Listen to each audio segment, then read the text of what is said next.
Good evening, live from Dean Court. Also got John with me as the Cherries stop the rot. Hard-fought point. Bournemouth 0, Wolves 0. We're going to react to it. We're going to talk about it. Get your thoughts in the chat right now. And make sure you subscribe to Cherries Red Army and hit the like button. And if you weren't able to join us live, get your thoughts in the comments below. This video is sponsored by Aquashine Exteriors.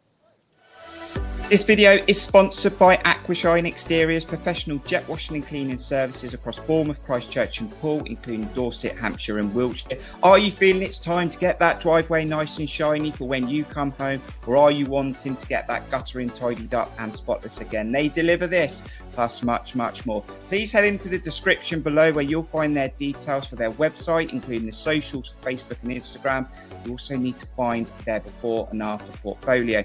You can also call them on 07503 998 088 for a free quotation. Don't wait till next week. Don't think you'll do it another day. Pick up the phone, give them a call, check them out. Heart. Over to you, John. Heart. Yes, it is a well-earned point after 3 miserable results. Still no goal in 4 games, but it is another clean sheet. And to be fair, you know, Wolves definitely did bang at the door for quite a while in that second half. And I mean, would it be fair to say Wolves mostly dominated that game, Kirk? I feel over the obviously at the end it was all them, but over the course of the match we had our chances, but it was certainly majority Wolves in that match. I would say so. I mean, they also dominated the pace of the game and they slowed it down when they wanted to slow it down. And at times, especially in that second half, we were getting very deep in our own half. And that's always a dangerous game, isn't it, John? Because that's when you concede a late goal.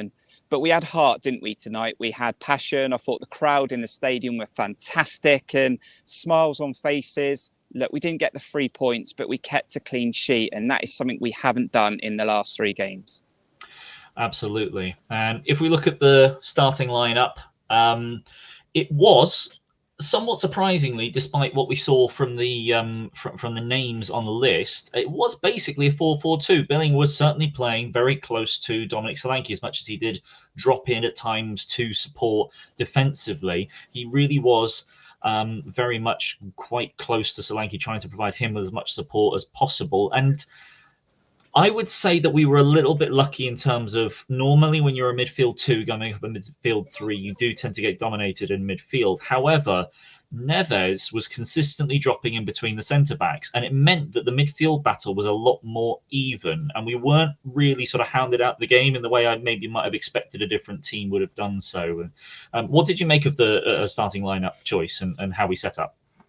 I felt it looked more natural, John. I'm going to be honest. Look, we have to talk about the elephant in the room. Neto starting ahead of Travers. I mean, the guy conceded 9 goals on Saturday, probably prevented 12, and he's probably on the floor, although he has no blame to take from that result. And look, there's nothing against Neto. He's been given his chance, but I wanted to see Travers in there. But that's fine. I'm sure people have got their opinions on that, and he's kept a clean sheet tonight. But looking at the formation, it felt more normal to me. It felt more natural. It felt like we were going to have that back 4, and then Lerma and Lewis Cook were going to do their stuff. And as expected, Billing had more of that freedom to just float around, pick up pockets, work hard off the ball, try and do some good stuff on the ball. And I felt it felt more championship success formation, and Dom Solanke up top as well. We all love Kiefer Moore. He's one of my favourites at the moment, but Dom Solanke is a number 9 now, and we need to give him the opportunity and try and get his scoring boots going. So it felt good to me. They've got quality in the middle there, haven't they? They've got Neves, but Relentless was brilliant. Lerma was fantastic, and it felt like they sent the guys out to work hard and see what we achieved. And we've been asking Scott Parker to do this. I know it was a different challenge against the previous 3 football clubs that we've come up against, but play with a little bit of heart and let's see where it takes us.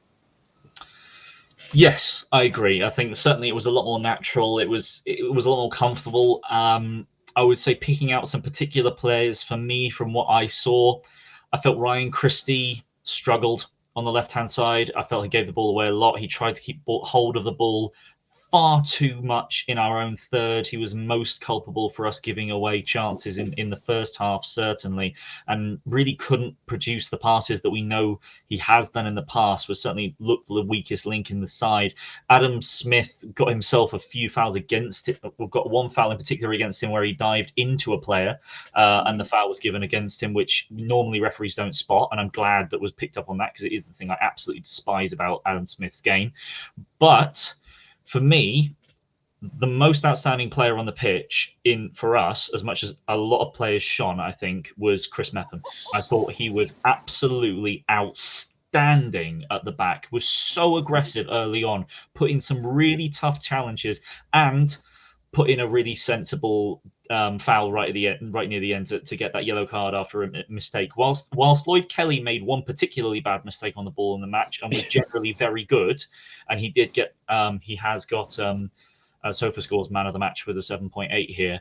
I thought Mepham was outstanding. Whilst Neto was good, Zamora was great. A lot of players were brilliant. I think the centre-back pairing was brilliant. And you wouldn't have thought that after a minute and a half, when Mepham dwelled on a ball coming towards him and then sort of pulled the attacking player down, which a minute and a half in, he didn't get booked. Maybe 60 minutes in, he might have got a booking and a dangerous free kick with talent that Wolves have at their disposal. But after that, he picked himself up. We've seen Mepham do it before. He's made mistakes in his career, but he's picked himself up. He's gone again and he's improved. Look, I've praised Mepham enough times when he's done well. And I'm seeing a lot of praise in the chat for lots of players tonight.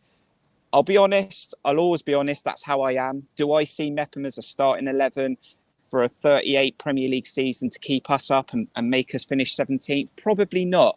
He is a very good squad player, and I was always happy to have Mepham as a squad player. And I think he'll have good days. He'll have tough days. But we defended well tonight. We were organised, and no shock that the support that was given to those guys was Tommy Elphick on the sidelines in preparation for this game.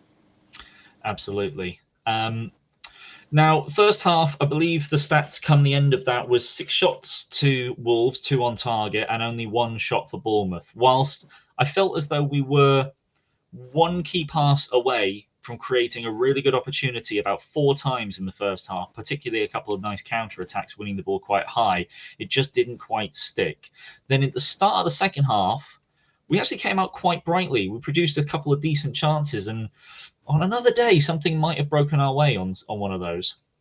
Yeah, definitely. And that's probably the only negative we might have. I don't think there's a negative tonight. We had a positive performance. It was great to get back in the stadium and see smiles. But we didn't really, for me, create that really good chance. I mean, Dom Solanke slipped at the end when he tried to turn on the ball and stick it away. But yeah, that's the big frustration for me, is that we didn't really create that really good chance. We've got in positive areas, and I spoke about it on the matchday vlog that will come out tomorrow, that we've got good players in Tavernier that works hard. Christie run all day, but getting into that final third, we just want a bit of quality, don't we? We just want to create those chances for Dom Solanke and Kiefer Moore. That might come, that might come. And with a new manager coming in, they'll try and help them get to that final third and get the head up and pick someone out instead of just sticking it in the box, hoping that Kiefer Moore's going to be there every time, because he's not.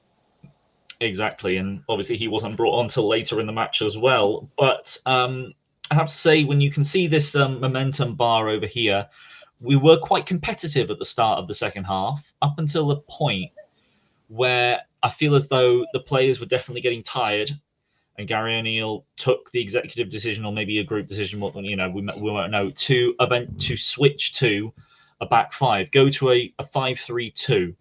And as you can see by the momentum completely going in Wolves' favour, our attacking became non-existent pretty much until right near the end, with that one Solanke, the poor corner, and then the Solanke chance.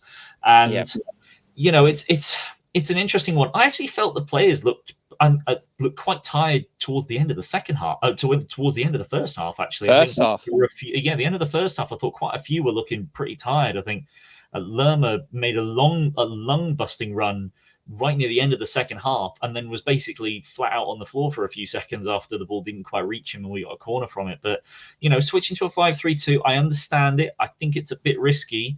And I mean, as we've got comments in here, we were doing well until that switch. But you have to stay pragmatic at times. It's a very risky situation, though, because if Wolves had scored, and they almost did towards the end, they did. We wouldn't have had a chance to come back into the match. No, we wouldn't have done. And we were getting very deep, as I said, in that second half. And it's going to happen. I agree with you. I actually said to Aaron at half-time in the concourse that we looked so leggy in the last 5 minutes of that first half. And Christie had run hard. Dom Solanke has been struggling with an ankle injury. But we looked leggy. We looked tired. But you don't know. They might have been working so hard in the last couple of days to get this positive result. And they put everything into it. And look, they've been frustrated of late. Maybe they were disappointed with some of the comments that were made about them a few days ago. And they put all that energy on the pitch tonight to get something out of it. I wanted 3 points tonight. I'm not going to lie. I really wanted the 3 points. I think it's a tough fixture away at Forest. I mean, I know they've let Haaland score 3 goals. I mean, who lets Haaland score, John? I have no idea. Steve Keeper's getting sacked in the morning. I know that. Look, it's going to be a tough day on Saturday. So I wanted the 3 from tonight. But 1 point is better than nothing. I tell you what, better than that, a clean sheet is huge for us, and it's a platform, isn't it, John? That's the key part here. It's building blocks, and every positive building block we build, we go on to the next one. Absolutely. And just before we go on to looking at a couple of the other results today, comment from Mark wishing you well after the family emergency. You weren't able to make the preview, but how are things looking a bit better now? Yeah, if you drop that graphic away then, John, because I'm looking at the team lineups. There we go. Look, there we go. Brilliant, guys. Yeah, no, look, I was doing the reaction to Scott Parker in the car park at Dean Court, went back and then suddenly a family member fell ill suddenly. All good. Tests all come okay, and yeah, everything will be fine. And we've had a positive day today. And look, I was able to get to the game. I didn't think I'll make it, but we got there just in time. And and it's good. It's a nice way to finish off a tough couple of days. But thank you for the lovely comments as always. The team have been amazing. It's great, John, to see you delivering a show so successfully. I feel under pressure now, actually. So I've got to up my game. But it's good because this is an AFC Bournemouth fan channel, and this is what it's all about. And we've got a long season ahead of us, and we're going to enjoy it with you guys in the chat and across the world. Absolutely, Kirk. Absolutely. You are definitely under pressure now, because now I could completely take over if I wanted to. I've got a hostile takeover planned. And to do that hostile takeover, I'll need some support. So thank you very much to all our monthly members for providing support to the channel. It really does help. It helps pay for the StreamYard access, and also to help get us in the future possibly some equipment to improve this to improve the show even further. But yeah, thank you very much for everyone who does support the channel. And there is it is the last day, but there has been a giveaway that is on the cards for the chance for a signed football and a gift card. Any news on when that's closing? Does anyone have a chance to get their last membership in to get a chance? That is closing today. So I tell you what, get a buy me a coffee in tonight, and you'll go in the hat to win a signed football. Not only will you be supporting us, but there are more gifts to come. So yeah, get involved with that. But that is closing tonight for a signed football, which we'll give away probably next week, and we'll announce the winner. And tomorrow as well, just to let you know, we have got a Nottingham Forest preview. We'll probably incorporate the transfer deadline day. I expect Bournemouth to be doing some business there, John. Yeah, absolutely. So after a very difficult weekend for AFC Bournemouth, we've come back. It's 0-0. It's a decent point, a much better performance, much improved atmosphere at the Vitality Stadium. And now it's onwards and upwards. Up the Cherries. Up the Cherries!